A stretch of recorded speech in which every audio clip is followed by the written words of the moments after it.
Hi friends, welcome back to my channel. Appu and Manju Kannada ವ್ಲಾಗ್ಸ್ಗೆ ಸ್ವಾಗತ. ಇವತ್ತು ನಾಟಿ ಸ್ಟೈಲಲ್ಲಿ ಮೀನಿನ ಹುಳಿ ಅಂದರೆ ಮೀನು ಸಾರು ಹೇಗೆ ಮಾಡೋದು ಅಂತ ಹೇಳ್ತಾ ಇದ್ದೀನಿ. ಬನ್ನಿ ನೋಡೋಣ. ಅದಕ್ಕೆ ಏನು ಇಂಗ್ರೀಡಿಯೆಂಟ್ಸ್ ಬೇಕಂತ ಕೂಡ ಹೇಳ್ತೀನಿ, ಬನ್ನಿ. ನಮ್ಮ ಕಡೆ ಈ ರೀತಿಯೇ ಮೀನಿನ ಸಾರು ಮಾಡೋದು, ಆ ರೀತಿ ಹೇಳ್ತಾ ಇದ್ದೀನಿ. ಇದಕ್ಕೆ ಜಾಸ್ತಿ ಪದಾರ್ಥಗಳೇನು ಬೇಕಾಗಿಲ್ಲ ಮತ್ತು ಬೇಗ ಕೂಡ ಆಗುತ್ತೆ. ಒಂದು ದಪ್ಪನಾದ ಈರುಳ್ಳಿ, ಒಂದು ದಪ್ಪನಾದ ಬೆಳ್ಳುಳ್ಳಿ, 1/4 ಸ್ಪೂನ್ ಮೆಂತ್ಯ, ಅರ್ಧ ಸ್ಪೂನ್ ಜೀರಿಗೆ, ಅರ್ಧ ಸ್ಪೂನ್ ಮೆಣಸು, ಅರ್ಧ ಸ್ಪೂನ್ ಅರಿಶಿಣದ ಪುಡಿ, ಇಷ್ಟನ್ನು ತೊಗೊಂಡಿದ್ದೀನಿ. ಅರಿಶಿಣದ ಪುಡಿ ಆಮೇಲೆ ಯೂಸ್ ಮಾಡ್ಕೊಳ್ತೀನಿ. ಫಸ್ಟ್ ಇದಿಷ್ಟನ್ನು ಬಾಣಲೆಗೆ ಹಾಕಿ ಎಣ್ಣೆ ಹಾಕಿಬಿಟ್ಟು ಹುರ್ಕೊಳ್ತಾ ಇದ್ದೀನಿ. ಬಾಣಲೆಗೆ ಎಣ್ಣೆ ಹಾಕಿ ಎಲ್ಲವನ್ನು ಬಾಣಲೆಗೆ ಹಾಕಿ ಕೆಂಪಾಗಿ ಹುರ್ಕೋಬೇಕು. ಸ್ವಲ್ಪ ಕೆಂಪಾದ ಮೇಲೆ 5ರಿಂದ 6 ಬ್ಯಾಡಗಿ ಮೆಣಸಿನ್ಕಾಯಿ, ಒಂದು 4ರಿಂದ 5 ಕೆಂಪು ಮೆಣಸಿನ್ಕಾಯಿ, ಅದನ್ನು ಸೇರಿಸ್ಕೊಂಡು ಹುರ್ಕೊಬೇಕು. ಸ್ವಲ್ಪ ಹೊತ್ತು ಫ್ರೈ ಆದಮೇಲೆ ಆಮೇಲೆ ಒಂದು ದೊಡ್ಡದಾದ ಟೊಮೆಟೊ ಹಣ್ಣು ಸೇರಿಸ್ಕೊಂಡು ಅದನ್ನು ಕೂಡ ಚೆನ್ನಾಗಿ ಫ್ರೈ ಮಾಡ್ಕೋಬೇಕು. ಇದಕ್ಕೆ ಒಂದು ನಿಂಬೆ ಗಾತ್ರದ ಹುಣಸೆ ಹಣ್ಣನ್ನು ತಗೊಂಡು ಅದನ್ನು ಕೂಡ ಸೇರಿಸ್ಕೊಳ್ಳೋದು. ಈಗ ಹುರಿತಿರುವುದನ್ನು ಆಫ್ ಮಾಡ್ಕೋಬಹುದು. ಅದಕ್ಕೆ ಒಂದು ಸ್ವಲ್ಪ ಹುರಿಗಡ್ಲೆಯನ್ನು ಸೇರಿಸ್ಕೊಂಡು, ಹುಣಸೆ ಹಣ್ಣನ್ನು ಹುರಿಯೋ ಆಗಿಲ್ಲ. ಮತ್ತು ಅದಕ್ಕೆ ಸಾಂಬಾರು ಪುಡಿ 2 ಸ್ಪೂನು ಸಾಂಬಾರು ಪುಡಿಯನ್ನು ತಗೊಂಡು ಸೇರಿಸ್ಕೊಂಡಿದ್ದೀನಿ. ಇದಿಷ್ಟನ್ನು ಮಿಕ್ಸಿಗೆ ಹಾಕ್ಕೊಂಡು ಗ್ರೈಂಡ್ ಮಾಡ್ಕೊಬೇಕು, ಪೇಸ್ಟ್ ಮಾಡ್ಕೋಬೇಕು.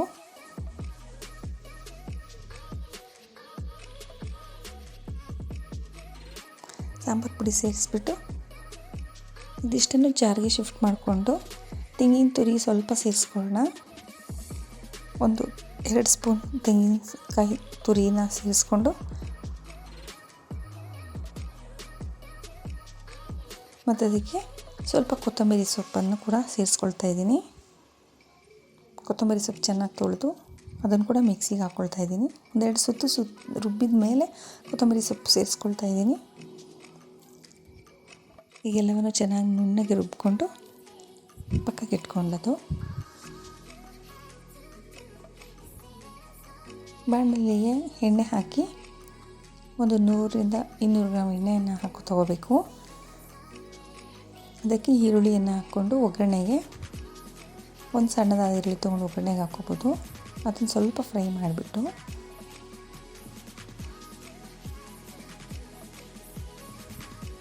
ಈರುಳ್ಳಿ ಚೆನ್ನಾಗಿ ಫ್ರೈ ಮಾಡ್ಕೊಂಡ್ಮೇಲೆ ರುಬ್ಬಿರೋದಂತಹ ಮಸಾಲೆಯನ್ನು ಅದಕ್ಕೆ ಶಿಫ್ಟ್ ಮಾಡ್ಕೋಬೇಕು. ಬಾಣಲೆಗೆ ಹಾಕ್ಕೋಬೇಕು, ಎಣ್ಣೆ ಬಾಣಲೆಗೆ. ಈಗ ಅದನ್ನು ಚೆನ್ನಾಗಿ ಮಿಕ್ಸ್ ಮಾಡಿಕೊಂಡು ಜಾರನ್ನೆಲ್ಲ ತೊಳೆದು ಎಷ್ಟು ಬೇಕು ಅಷ್ಟು ಸಾಂಬಾರು ಆಗುವಷ್ಟು,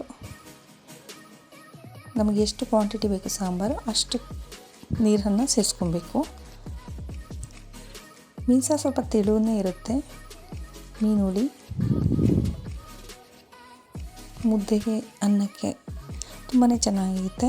ಅದರಲ್ಲೂ ಇದನ್ನು ನೆಕ್ಸ್ಟ್ ಡೇ 2ನೇ ದಿನ ತಿಂದಷ್ಟು ಇನ್ನೂ ರುಚಿ ಹೆಚ್ಚುತ್ತೆ. ಅದಕ್ಕೆ ಸ್ವಲ್ಪ ಈಗ ಉಪ್ಪನ್ನು ಸೇರಿಸ್ಕೊಳ್ತಾ ಇದ್ದೀನಿ. ಬೇಕನ್ಸಿದ್ರೆ ಸ್ವಲ್ಪ ಮೆಣಸಿನ್ಕಾಯಿ ಪುಡಿ ಸೇರಿಸ್ಕೊಬೋದು. ಖಾರ ಕಮ್ಮಿ ಅನಿಸಿದರೆ ನೋಡ್ಕೊಂಡು ಸೇರಿಸ್ಕೋಬೋದು. ಎಲ್ಲನೂ ಚೆನ್ನಾಗಿ ಕುದಿಯೋದಕ್ಕೆ ಬಿಡಬೇಕು. ಮೀನು ತೊಗೊಂಡು ಕೆರೆ ಮೀನು ಜಾಸ್ತಿ ಇದಕ್ಕೆ ರುಚಿಯಾಗಿರುತ್ತೆ. ಕೆರೆ ಮೀನು ತೊಗೊಂಡು ಚೆನ್ನಾಗಿ ತೊಳೆದ್ಬಿಟ್ಟು ಇದಕ್ಕೆ 1 ಹಿಡಿಯಷ್ಟು ಉಪ್ಪು, ಒಂದು ಅರ್ಧ ನಿಂಬೆಹಣ್ಣು ಗಾತ್ರದಷ್ಟು ಹುಣಸೆ ಹಣ್ಣನ್ನು ಹಾಕಿಟ್ಬಿಟ್ಟು ಸ್ವಲ್ಪ ಹೊತ್ತು ಹಾಗೆ ನೀರಲ್ಲಿ ಬಿಟ್ಟರೆ ಅದರ ಒಂದು ಸ್ಮೆಲ್ ಹೋಗುತ್ತೆ ಮತ್ತು ಮೀನು ಉಪ್ಪು ಹಿಡಿಯುತ್ತೆ. ಸಾರಿನಲ್ಲಿ ಜಾಸ್ತಿ ಉಪ್ಪು ಖಾರ ಇಳ್ಕೊಳ್ಳಲ್ಲ, ಅದರಿಂದ ಉಪ್ಪು ಸ್ವಲ್ಪ ಅದರಲ್ಲಿ ಸೇರಿರುತ್ತೆ, ರುಚಿ ಬರುತ್ತೆ. ನೀಟಾಗಿ ತೊಳೆದಿರೋಂತಹ ಮೀನನ್ನು ತಗೊಂಡು ನೀರು ತೆಗೆದು ಕುದೀತಿರುವ ಮಸಾಲೆ ಬಾಣಲೆಗೆ ಒಂದೊಂದೇ ಮೀನನ್ನೇ ಬಿಡಬೇಕು. ಈಗ ಅದನ್ನು ಜಾಸ್ತಿ ಹೊತ್ತು ಸೌಟಿಂದ ಆಡಿಸ್ಬಾರ್ದು, ಬೇಗ ಬೇಯುತ್ತೆ ಮೀನು. ಆದ್ದರಿಂದ ಜಾಸ್ತಿ ಹೊತ್ತು ಅದನ್ನು ತಿರುಗಿಸ್ತಾ ಇರಬಾರ್ದು. ಸ್ವಲ್ಪ ಹೊತ್ತು ಹಾಗೆ ಬಿಟ್ಟರೆ ಒಂದು 3 ಕುದಿಯುವಷ್ಟರಲ್ಲಿ ಮೀನು ಬೆಂದಿರುತ್ತೆ. ಎಣ್ಣೆ ಬಿಟ್ಕೊಳ್ಳುತ್ತೆ, ಆವಾಗ ಗೊತ್ತಾಗುತ್ತೆ. ಹೀಗೆ ಸ್ವಲ್ಪ ಹೊತ್ತು ಹಾಗೆ ಕುದಿಸ್ಬೇಕು. ಚೆನ್ನಾಗಿ ಕುದಿ ಬರುತ್ತೆ. ಆಗ 1-2-3 ಕುದಿ ಬಂದ ತಕ್ಷಣ ಸ್ಟವ್ ಆಫ್ ಮಾಡಬೇಕು. ನಾವು ರುಚಿ ನೋಡಿಕೊಂಡು ರುಚಿಗೆ ತಕ್ಕಂತೆ ಉಪ್ಪು ಸೇರಿಸ್ಕೊಬಹುದು.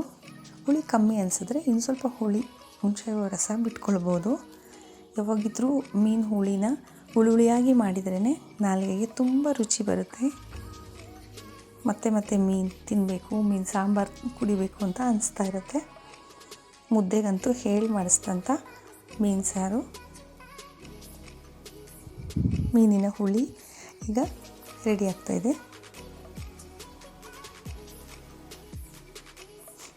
ಈಗ ಕುದೀತಾ ಇದೆ ನೋಡಿ. 2-3 ಸಲ ಕುದಿಯೋಷ್ಟರಲ್ಲಿ ಮೀನಿನ ಸಾರು ರೆಡಿಯಾಗಿರುತ್ತೆ. ಕೊನೆ ಹಂತಕ್ಕೆ ಬಂದಿದೆ. ಈಗ ಸ್ಟವನ್ನು ಆಫ್ ಮಾಡಬಹುದು.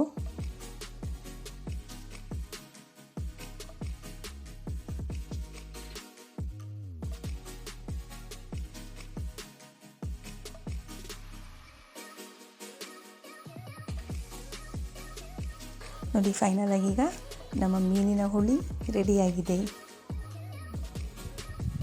ಬಿಸಿ ಬಿಸಿ ಮುದ್ದೆಯೊಂದಿಗೆ ಮೀನು ಸಾರು ಇಟ್ಕೊಂಡು ಮುದ್ದೆ ತಿಂತಾಯಿದ್ರೆ ಇನ್ನೊಂದು ಸ್ವಲ್ಪ ಮುದ್ದೆ ತಿನ್ನಬೇಕು ಅನಿಸುತ್ತೆ.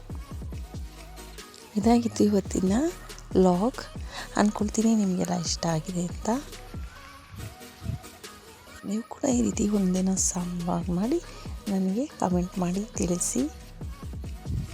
ಲೈಕ್ ಮಾಡಿ, ಶೇರ್ ಮಾಡಿ, ತಪ್ಪದೆ ಕಮೆಂಟ್ ಮಾಡ್ತಿರಲ್ಲ. Thank you for watching.